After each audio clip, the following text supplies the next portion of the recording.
बात कर रहे हैं सर, इस संबंध में बात कर रहे हैं। बाप से बात कर रहे हो क्या? बाप से बात कर रहे हो क्या?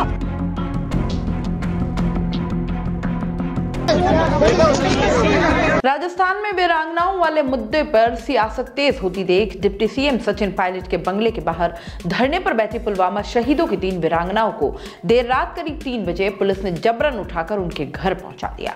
वीरांगनाओं को उनके घरों तक अलग अलग एम्बुलेंस में भेजा गया।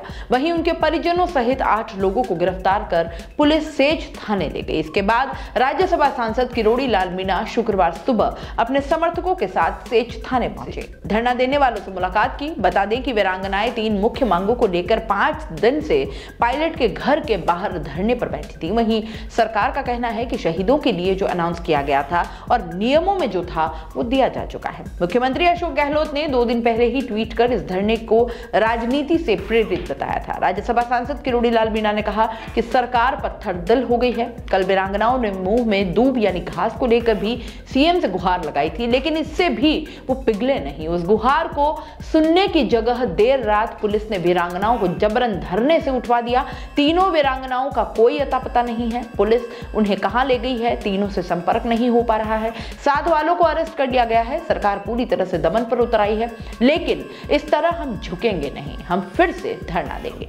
मुंह में घास दबाकर दुश्मन सेना का कोई भी सैनिक क्षमा मांगता था तो उसकी जान बख्श दी जाती थी। बताया जाता है कि पठान जब हारने लगते थे तो वो घास का टुकड़ा मुंह में लेकर आते थे, जिसका अर्थ ये होता था कि वो ये कह रहे हैं कि अब उनकी गाय है वो तो क्षमा कर दिया जाए। बाबरनामा में भी इसका जिक्र है। पुलवामा शहीदों की वीरांगना मंजू जाट और सुंदरी देवी देवर के लिए सरकारी नौकरी मांग रही हैं। सरकार का ये तर्क है कि देवर को सरकारी नौकरी देने का नियमों में प्रावधान नहीं है।